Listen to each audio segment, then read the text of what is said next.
Bueno, en esta ocasión vamos a ver el capítulo número 7 nuevamente porque tenemos que terminar de desarrollarlo. Ya lo hicimos inicialmente la clase pasada. Empezamos a desarrollar este capítulo número 7 que es el campo magnético y fuerzas magnéticas, y hoy vamos a continuar empezando por conocer lo que es un selector de velocidades. Acá, como se muestra en la imagen, un selector de velocidades es un dispositivo en el cual las partículas cargadas van pasando con una cierta velocidad v por un tubo en el cual existe un campo magnético B y un campo eléctrico E. El campo magnético está representado por estas cruces en azul. El campo eléctrico está representado por estas flechas rosadas que se pueden ver ahí. Bueno, ¿qué es lo que pasa acá? El campo eléctrico va a producir una fuerza sobre la partícula cargada. Y el campo magnético también va a producir una fuerza sobre la partícula cargada, ya que se está moviendo con una velocidad v.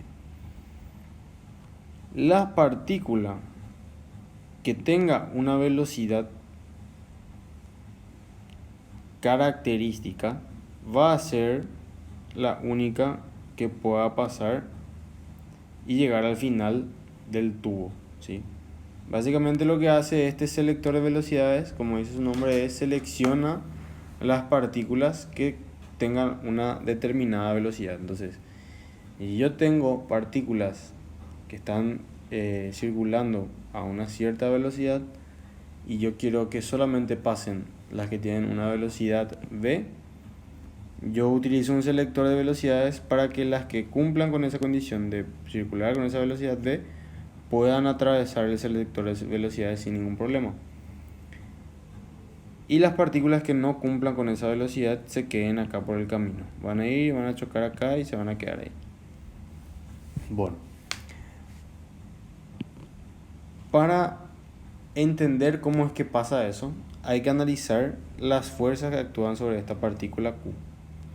O sea, esta partícula con carga Q. Dijimos que actúa una fuerza eléctrica y una fuerza magnética ocasionada por sus respectivos campos, ¿verdad? Vamos a analizar primero la fuerza eléctrica. La fuerza eléctrica para este campo eléctrico que vemos acá,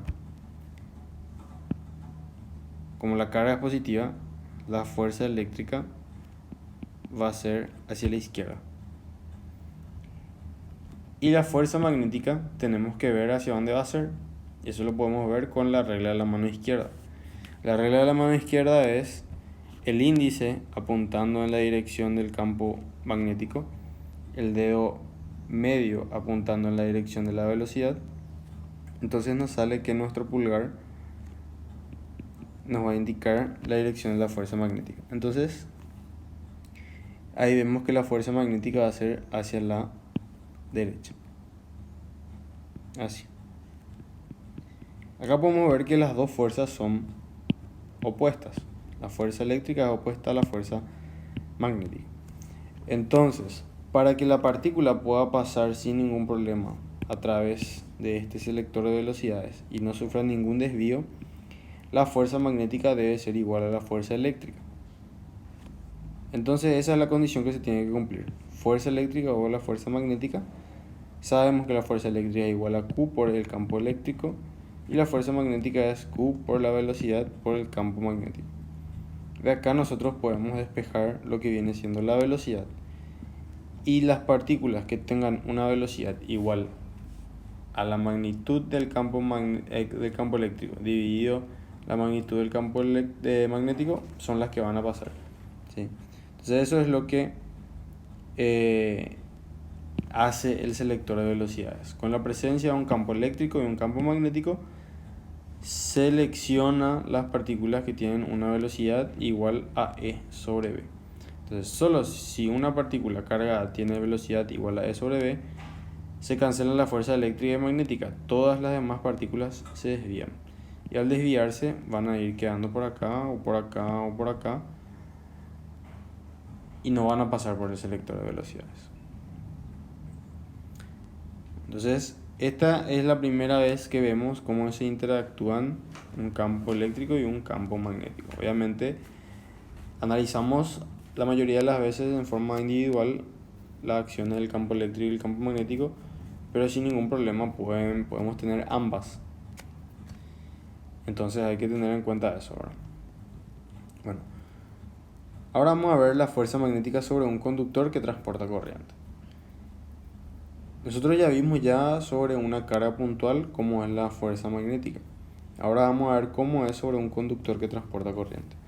Tenemos nosotros nuestro cilindro, que es un conductor, el cual está transportando corriente. ¿Por qué? Porque hay partículas cargadas que circulan con una velocidad v. Este conductor se encuentra dentro de un campo magnético B.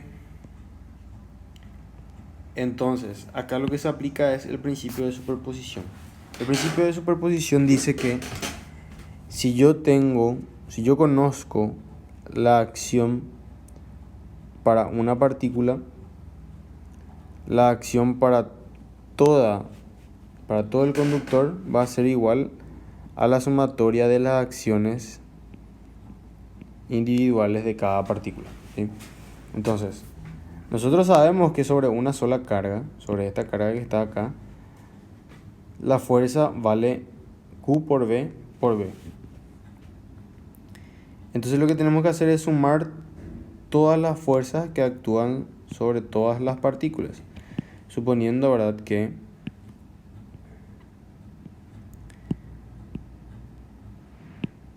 acá no solamente tenemos una partícula cargada, sino que tenemos varias partículas cargadas que circulan, ¿verdad?, con la misma velocidad. Entonces hay que sumar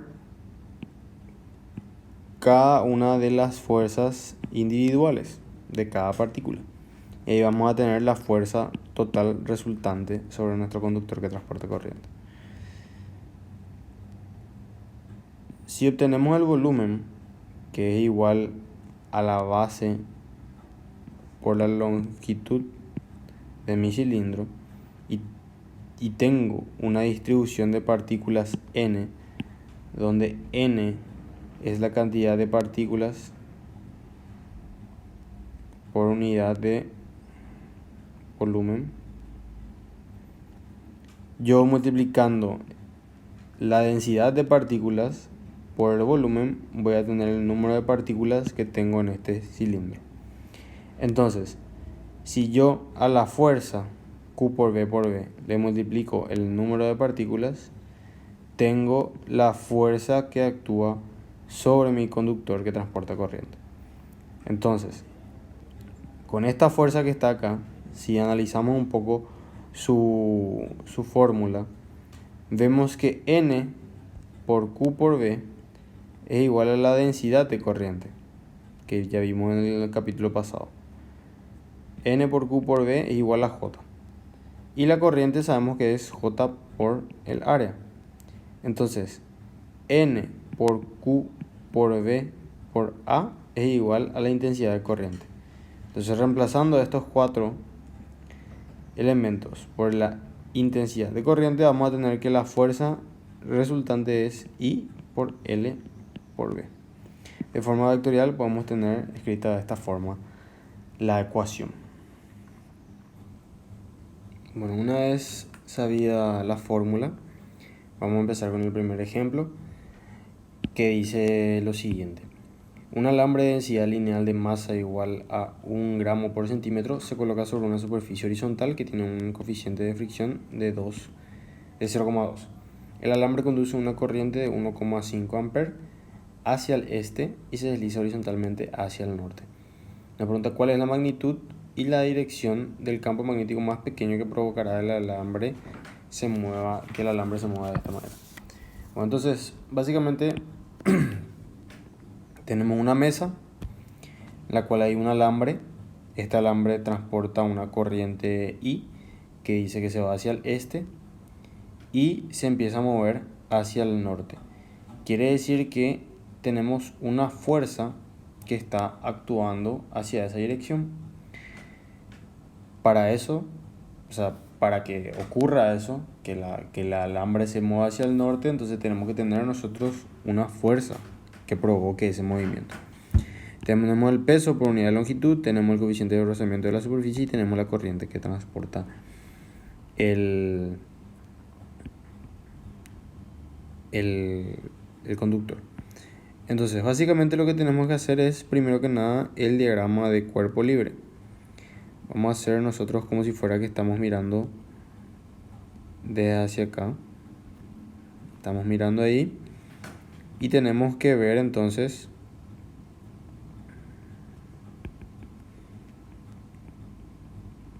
así nuestro alambre. Básicamente este sería el norte y este sería el sur, ¿sí? Como que si fuéramos que estamos mirando en este sentido, entonces estamos viendo esto. Ahora vamos a ir dibujando las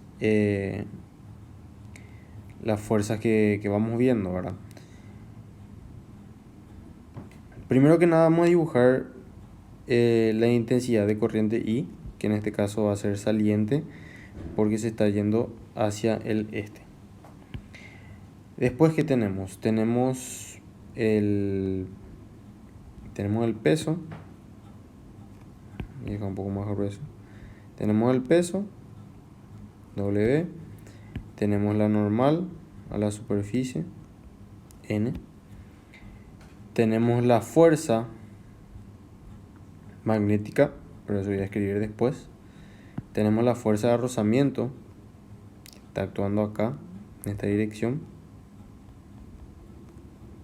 ¿Qué más tenemos? Tenemos nada más. Ya después está la fuerza. La fuerza que dice que se está moviendo hacia el norte. Entonces voy a tener yo acá mi fuerza magnética. Pero acá hay que tener en cuenta algo. Nos dice el ejercicio de la dirección del campo magnético más pequeño. Quiere decir, yo acá estoy asumiendo que ya tiene una dirección horizontal, ¿verdad? Que esta es la fuerza magnética, ya es así, hacia el norte horizontal. Pero no está bien asumir eso. ¿Por qué? Porque mi fuerza puede tener también un cierto ángulo con respecto al norte. Y la magnitud va a ser diferente, pero va a seguir teniendo una componente en esta dirección que va a hacer que se mueva hacia el norte, ¿verdad? Entonces, básicamente lo que hay que tener en cuenta es que puede tener cualquier dirección esa fuerza magnética, que la vamos a dibujar así, algo genérico. Tiene una componente en X, tiene una componente en Y. Eso es lo que hay que tener en cuenta para este ejercicio. La fuerza magnética puede tener cualquier dirección. Y vamos a decir que tiene una dirección alfa con respecto al norte, ¿sí? Entonces, una vez tenemos todas las fuerzas que actúan por nuestro alambre, lo que vamos a hacer es sumatoria de fuerzas en X y sumatoria de fuerzas en Y. Igualamos a 0. Sumatoria de fuerzas en Y. Tenemos una fuerza magnética en Y, que va a ser la fuerza magnética por el seno del ángulo alfa. A esto tenemos que sumarle lo normal y tenemos que restarle el peso. Esto es igual a 0. Vamos a el peso, como nos está dando el peso por unidad de longitud, el peso va a ser, disculpen, gamma por L, por la longitud de mi conductor. Entonces eso es lo que yo quiero escribir acá. Fm por el seno alfa más la normal menos gamma por L. Esto es igual a 0. Entonces yo tengo ya mi primera ecuación. Ahora, con la sumatoria de fuerzas en X tengo que sacar otra ecuación. Y de ahí que yo saco que la fuerza magnética por el coseno del alfa, del ángulo alfa, menos la fuerza de rozamiento es igual a 0. Pero hay que tener que la fuerza de rozamiento es igual, la fuerza de rozamiento es igual a mu por n. Entonces ahí yo puedo relacionar la ecuación 1 con la ecuación 2. Y de la ecuación 1 yo voy a sacar mi normal. La normal va a ser igual a gamma por L menos la fuerza magnética por el seno del ángulo. Esto yo voy a colocar en la ecuación 2 y voy a tener lo siguiente. La fuerza magnética por el coseno del ángulo alfa menos mu por gamma por L más mu por la fuerza magnética por el seno del ángulo es igual a 0. Entonces lo que tenemos que hacer es lo siguiente. Como el ejercicio nos dice la dirección del campo magnético más pequeño, lo que hay que hacer es despejar de acá lo que viene siendo de esta ecuación, lo que viene siendo la fuerza. ¿Para qué? Vamos a ver para qué. Vamos a despejar primero la fuerza. Más mu por el seno del ángulo alfa.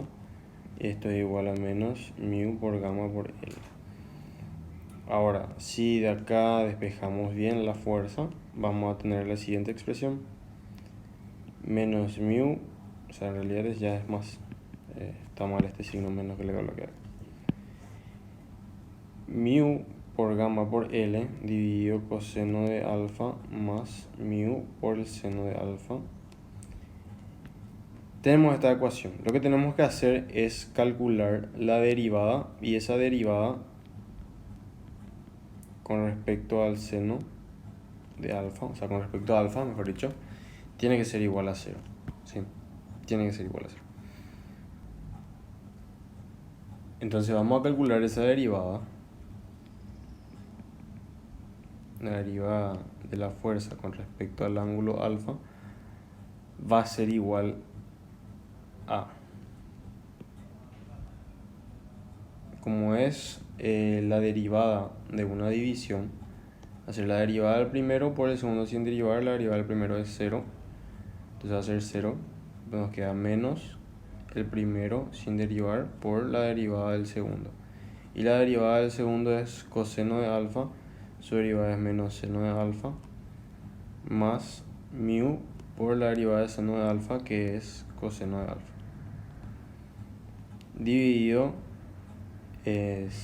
dividido el segundo al cuadrado, que sería coseno de alfa más mu por seno de alfa al cuadrado.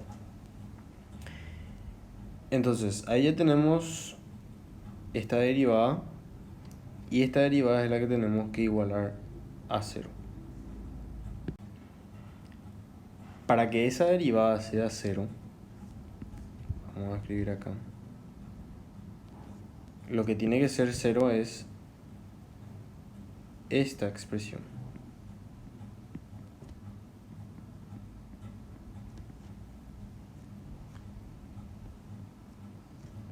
Esto es lo que tiene que ser igual a 0. Esto que está acá no puede ser igual a 0, entonces decimos que esto tiene que ser igual a 0.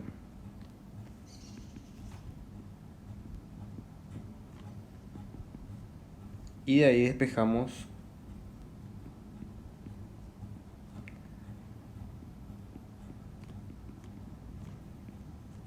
que tangente de alfa tiene que ser igual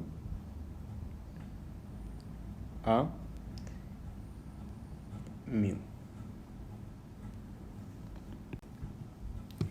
Y ahí hacemos con nuestra calculadora, despejamos alfa, que es tangente a la menos 1 de mu.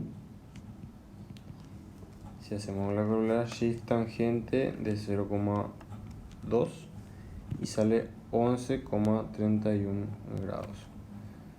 El ejercicio da como respuesta 78,7 grados.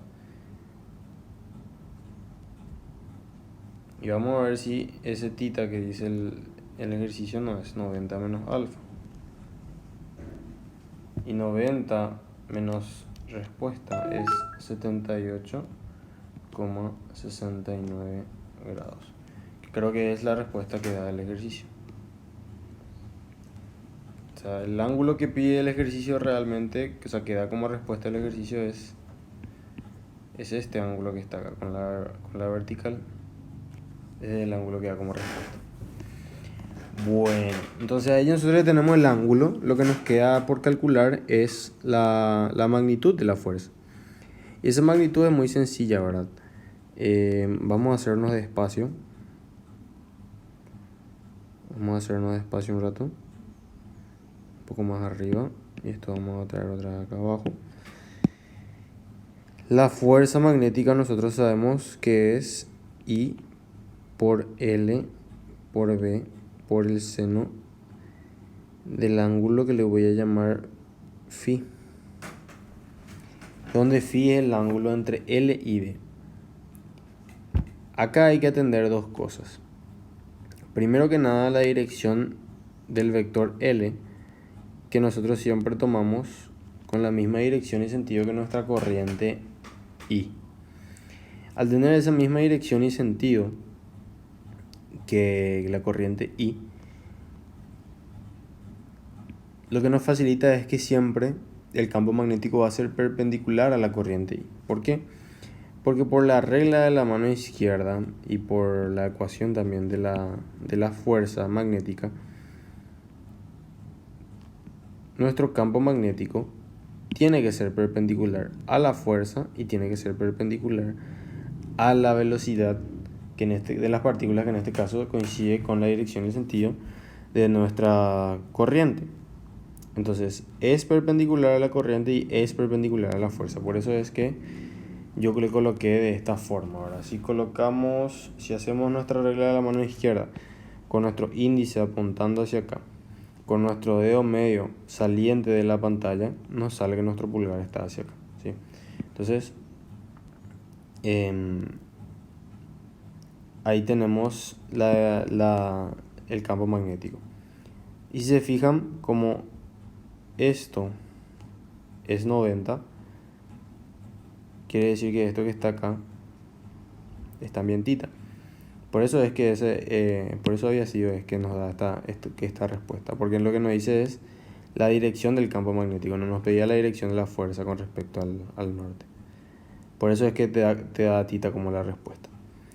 Bueno, entonces sabemos que el ángulo phi es 90, entonces podemos decir que este seno es igual a 1. Y de acá despejamos lo que viene siendo el campo magnético, que va a ser la fuerza dividido la corriente por la longitud. Y ahí tenemos otro problema, porque nuestro campo tenemos en función a la longitud L. Entonces, en realidad, lo que nos conviene hacer es, en esta ecuación de la fuerza magnética, reemplazar esta expresión. Y ahí, ¿qué va a pasar? Se nos va a anular esta L, se nos va a anular esta L. Entonces ahí nosotros vamos a poder tener el valor de la magnitud del campo magnético. Reemplazamos todo de forma numérica y vamos a tener la magnitud. Bueno, yo ya le voy a dejar a ustedes. Después tenemos este ejercicio que dice que un alambre semicircular de masa A está suspendido en sus extremos mediante unos resortes en un campo magnético B de 1,25 Tesla. ¿Cuál es la magnitud y la dirección de la corriente necesaria para que la fuerza en los resortes sea 0? Nos pregunta. Bueno, entonces tenemos que analizar básicamente qué es lo que tenemos acá. Tenemos un alambre en forma semicircular que está suspendido por medio de dos resortes atados en sus extremos. Lo que nos pide es que la fuerza en los resortes sea 0. Tenemos la masa, tenemos el campo, tenemos entonces también, nada más que eso ahora. Lo que nos va a servir es calcular la longitud de este alambre. ¿Por qué? Porque hay que recordar que la fuerza magnética es igual a la intensidad por la longitud por el campo magnético por el seno del ángulo que forma la longitud y el campo magnético, ¿verdad? Entonces esta longitud es importante calcular porque vamos a utilizar para esta ecuación.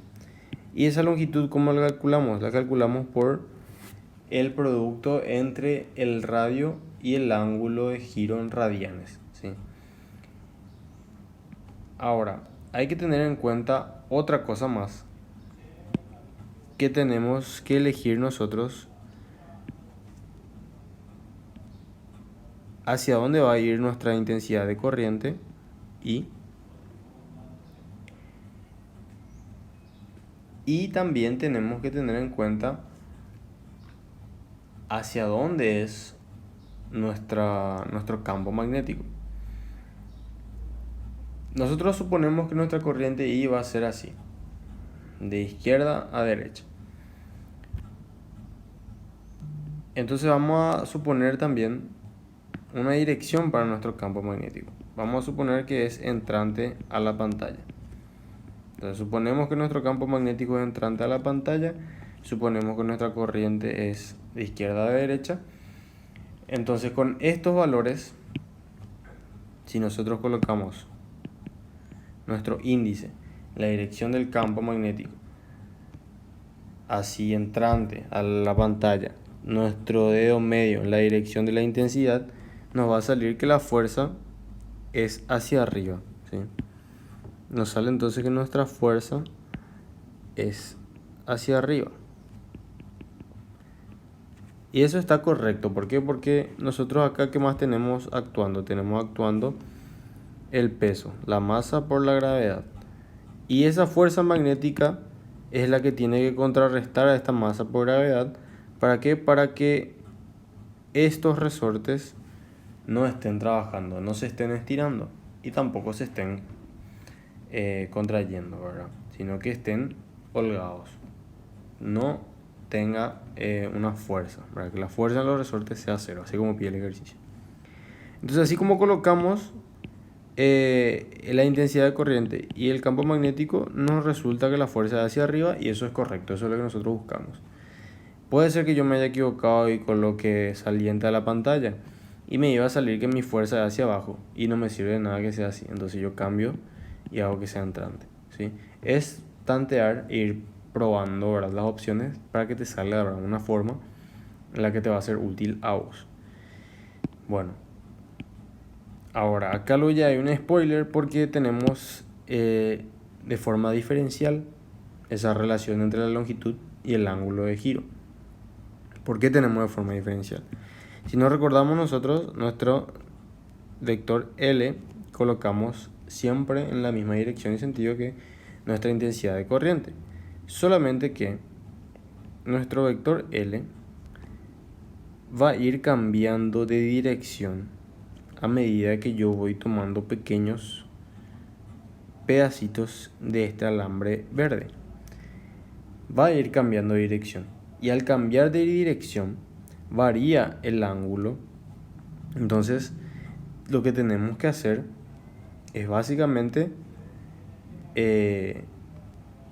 varía este ángulo tita, a este ángulo al que me estoy refiriendo, varía ese ángulo. Entonces, básicamente, al variar este ángulo, tenemos ya que utilizar una ecuación diferencial para nuestra fórmula de la fuerza magnética. Entonces, vamos a tener que utilizar de esta forma.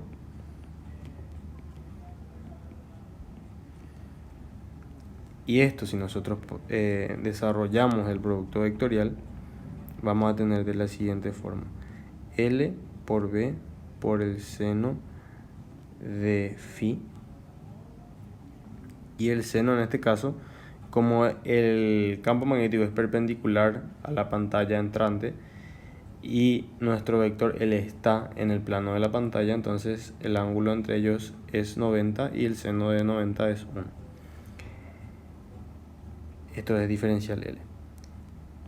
Si reemplazamos diferencial L por lo que se dio ahí arriba, que es igual a R por diferencial tita, ahí nosotros tenemos una ecuación diferencial de variables separadas que podemos integrar sin ningún problema, ¿verdad? Entonces vamos a tener ahí la integral de I por R por B por diferencial tita. Y como es una semicircunferencia, vamos a irnos desde 0 hasta pi. Ahora, lo que hay que tener en cuenta es lo que nos pide el ejercicio. que la fuerza en los resortes sea cero. Si la fuerza en los resortes es cero, la fuerza magnética tiene que ser igual al peso. Y la fuerza magnética entonces tiene que ser igual a la masa por la gravedad.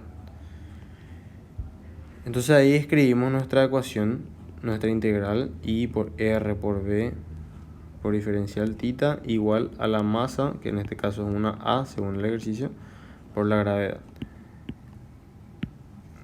De ahí nosotros tenemos que resolver nuestra integral y la integral sale I por R por B, integral de diferencial θ es θ y el evaluado entre 0 y pi es pi, igual a A por G.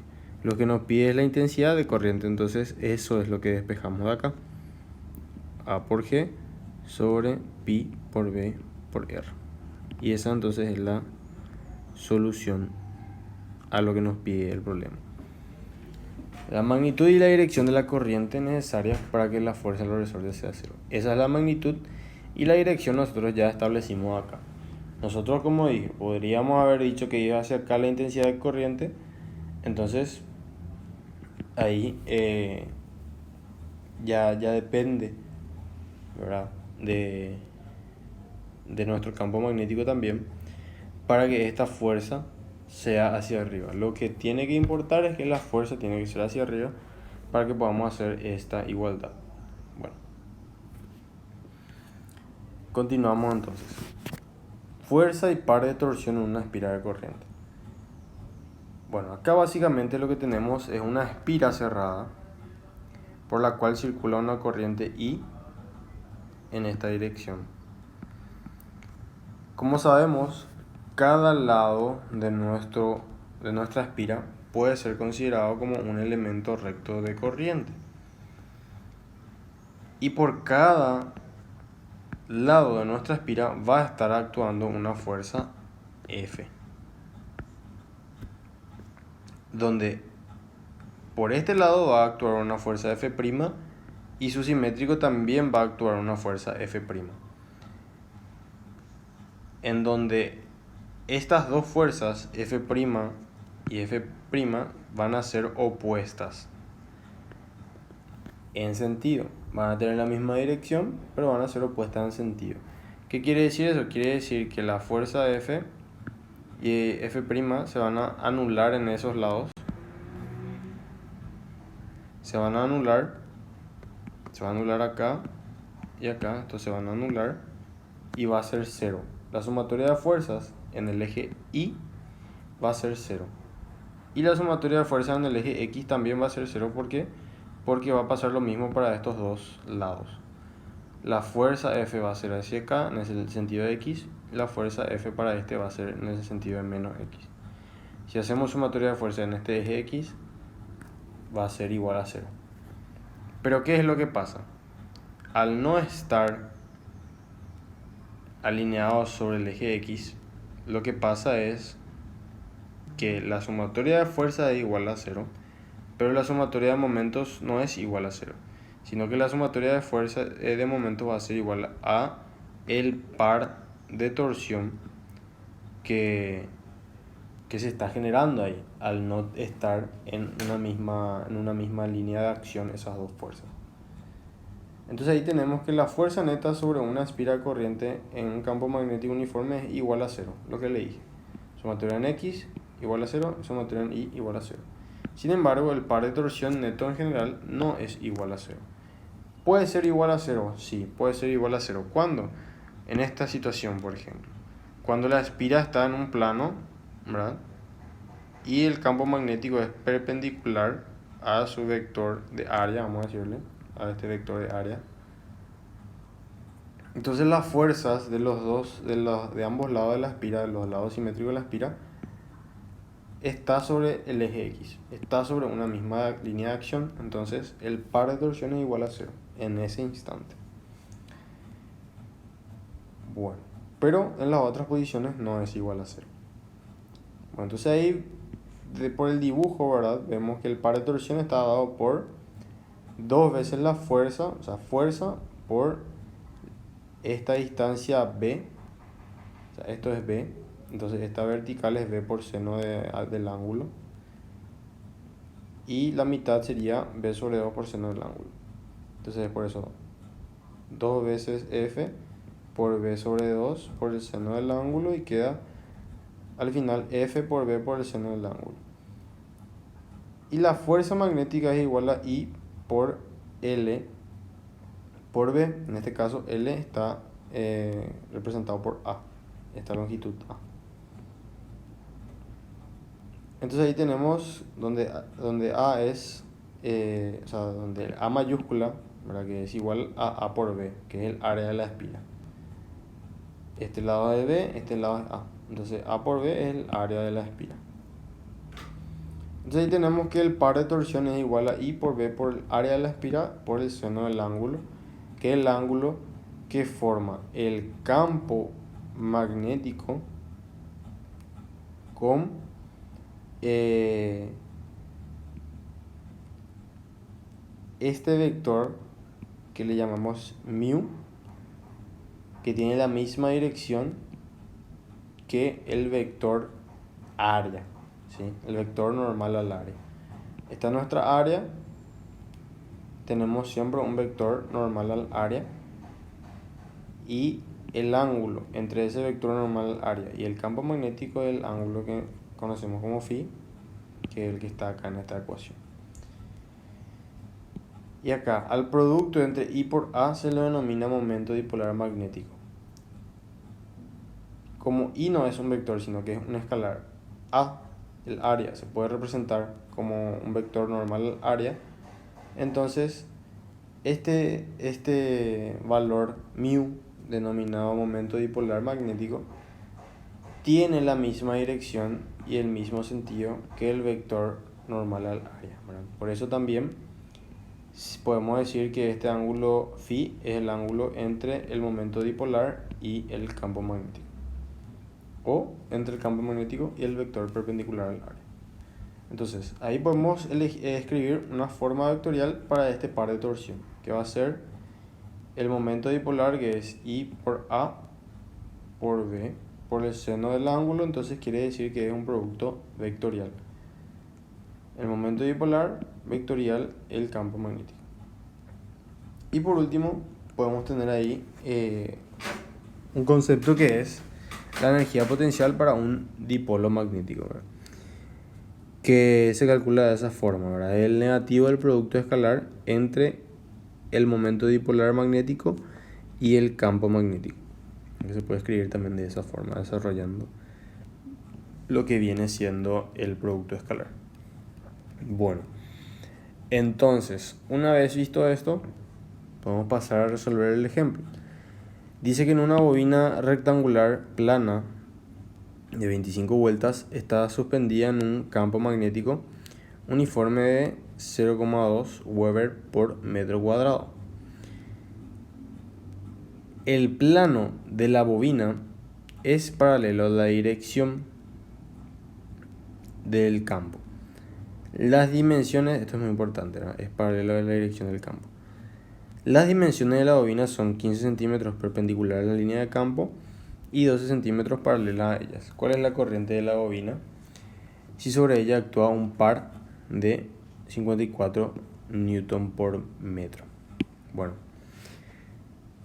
básicamente lo que tenemos es una bobina que tiene 25 vueltas, que está en un campo magnético cuyas líneas de campo son paralelas a uno de los lados de la bobina y es perpendicular a otro de los lados, ¿sí? Y nos dice que es 15 centímetros vale el lado perpendicular a la línea de campo y 12 centímetros el lado paralelo a la línea de campo. Entonces A es 15, B es 12. Bueno, nos da también el campo magnético, que nos da en dimensión de Weber por metro cuadrado, que sería el flujo dividido el área, que nos da el campo magnético. Entonces nos puede decir, en vez de Weber por metro cuadrado, nos puede decir Tesla, pero en este caso nos está diciendo Weber por metro cuadrado porque lo que se intentaba evaluar es que conozcan las unidades de medida, ¿verdad? Bueno, nos da el par de torsión. Entonces nosotros sabemos que el par de torsión tiene esta expresión. Si nosotros desarrollamos esto, desarrollamos nuestro producto vectorial, tenemos de la siguiente forma, donde sabemos que mu es igual a I por A. Pero como tenemos n espiras, hay que multiplicar esto por n. Porque tenemos 25 vueltas. Ahí dice 25 vueltas. Entonces tenemos que multiplicar por 25 esta mu. Porque es la cantidad de vueltas que tenemos, ¿verdad? Entonces, si analizamos este ángulo, tenemos que recordar que este ángulo es el ángulo entre mu y el campo magnético. Y tenemos que recordar que mu tiene la misma dirección que el vector perpendicular al área. Entonces, si esta es el área de la espira, este es nuestro vector diferencial área, entonces esta dirección también va a tener el vector mu. Y como el campo magnético está en el plano del área de la espira y el vector área es perpendicular a ese plano, podemos decir que el ángulo entre el vector perpendicular al área y el vector de campo magnético son perpendiculares entre sí. Por eso podemos decir que este seno del ángulo es igual a 1. Entonces, si reemplazamos todo de nuevo, tenemos que n por I por A por el campo magnético es igual a mi par de torsión.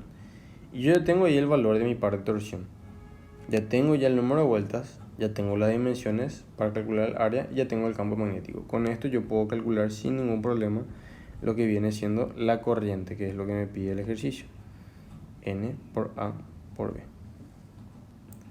Reemplazamos todo esto numéricamente, recordando que este era 54 newton por metro, n igual a 25, el área era 0,15 por 0,12 y el campo magnético era 0,2 Weber por metro cuadrado. Entonces de ahí sale la intensidad de corriente, que a mí me sale 600 amperes. Así de sencillo esta clase de ejercicios. Lo único que hay que tener en cuenta es este producto vectorial y cuál es este ángulo phi. Bueno.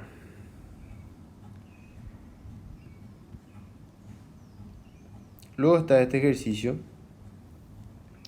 que dice ejercicio de ejemplo, pero en realidad era un ejercicio propuesto.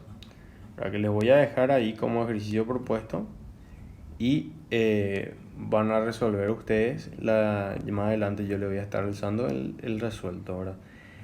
Pero básicamente es un ejercicio donde hay que tener en cuenta otra vez el momento, el par de torsión que se tiene, ¿verdad? Porque tenemos una espira que está presente en un campo magnético. Entonces voy a tener fuerzas sobre cada uno de los lados y esas fuerzas que no van a estar alineadas me van a provocar un par de torsión, ¿sí?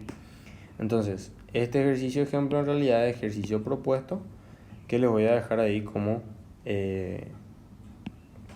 propuesto, y ya para la próxima clase ya van a tener resuelto. Intenten resolver y yo les voy a pasar el ejercicio resuelto más adelante. Bueno, con eso terminamos lo que es este capítulo 7 y el próximo capítulo es sobre las fuentes de campo magnético, que es un capítulo bastante sencillo y bastante interesante, porque ahora mismo estuvimos viendo lo que hace el campo magnético. En este caso provoca una fuerza sobre los otros cuerpos, fuerza y un par de torsión, ¿verdad? Y la próxima clase vamos a ver cómo surgen esos campos magnéticos. Ahora los campos magnéticos eran todos datos. En la próxima clase nosotros vamos a calcular el valor de esos campos magnéticos dependiendo, ¿verdad?, de qué lo provoque. Bueno, hasta acá la clase. Saben que siempre cualquier consulta me pueden hacer y yo le voy a estar respondiendo en la brevedad posible. Bueno, nos vemos entonces en la próxima clase.